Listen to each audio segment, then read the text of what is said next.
কোন বিপদে পড়লে দোয়া ইউনুস খতম করে দোয়া করা যাবে কিনা?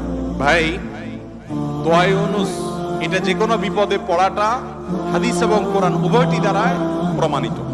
কোরআনে কারীমে আল্লাহ রাব্বুল আলামিন বলেছেন যে ওয়া কাযালিকা নুনজিল মুমিনিন।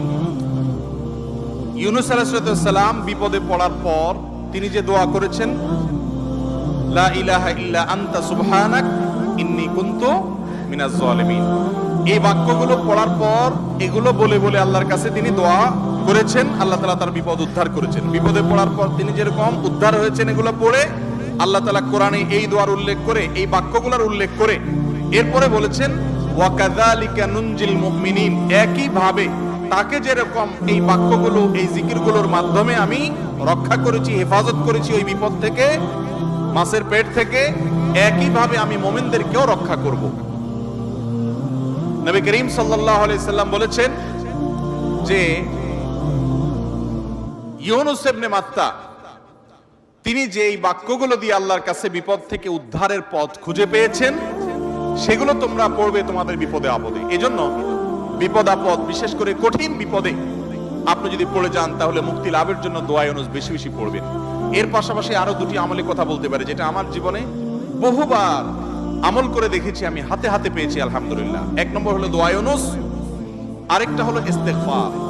এটাও হাদিসে আসছে, নবী করিম সাল্লাল্লাহু আলাইহি সাল্লাম বলেছেন মান লাজিমাল ইস্তেগফার, যে ব্যক্তি ইস্তেগফারকে লাজিম বানায় নেয়। লাজিম বানায় না মানে কি? মানে পড়তেই থাকে, থামে না। টয়লেটে গেছে তখন শুধু বন্ধ, খাচ্ছে তখন শুধু বন্ধ, ঘুমাচ্ছে তখন শুধু বন্ধ, আর সারাক্ষণ পড়তেই থাকে ইস্তেগফার। আস্তাগফিরুল্লাহ ওয়া আতুবু ইলাইহি, সাইয়্যিদুল ইস্তেগফার বা যে কোনো ইস্তেগফার, সবচেয়ে ছোট ইস্তেগফার আস্তাগফিরুল্লাহ আস্তাগফিরুল্লাহ, এটা যে পড়তেই থাকে, নবী করিম সাল্লাল্লাহু আলাইহি সাল্লাম বলেছেন তার যে কোনো বিপদ থেকে বের হওয়ার জন্য আল্লাহ তাআলা নিজে পথ দেখায় দেন। এমন ভাবে পথ দেখাবেন সে কল্পনাও করবে না।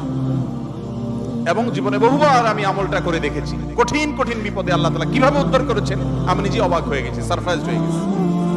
নাম্বার 3, দুরুদ।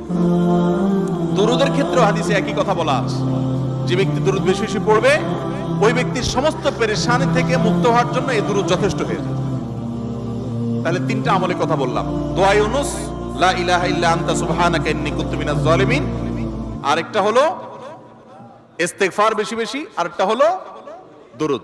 খুব বেশি বিপদে আছেন, দেয়ালে পিঠ থেকে গেছে, পৃথিবীতে কোনো মানুষের কাছ থেকে সহায়তা পাওয়ার আশা ছেড়ে দিয়েছেন, অসুবিধা নাই, এই 3টা আমলকে আপনি নিজের জন্য বাধ্যতামূলক করেন, ইনশাআল্লাহ তাআলা হেফাজত করবেন। তবে দোয়া ইউনুসের আমলের উপকারিতা পাওয়ার জন্য সেটা বিশেষ কোনো সংখ্যক বার পড়তে হবে কিনা, এই ব্যাপারে কোনো হাদিস থেকে কোনো সংখ্যার, বিশেষ কোনো সংখ্যার কথা উল্লেখ নাই। যত বেশি সম্ভব পড়বেন।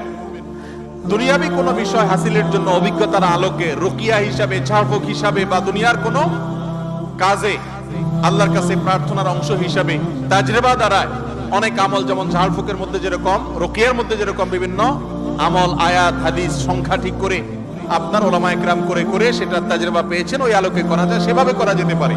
কিন্তু সওয়াবের আশা যদি হয় যে এত সংখ্যক বার পড়লে এটা হবে, তাহলে সেটা হাদিস দ্বারা প্রমাণিত না।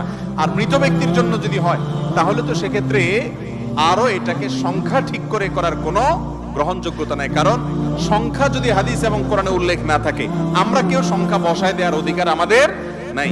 বিশেষ করে মুর্দার জন্য যে খতমের সিস্টেম আমাদের দেশে প্রচলিত আছে, এই সিস্টেম বেদাত, এবং এতে কোনোভাবেই মুর্দার কোনো উপকার হবে না।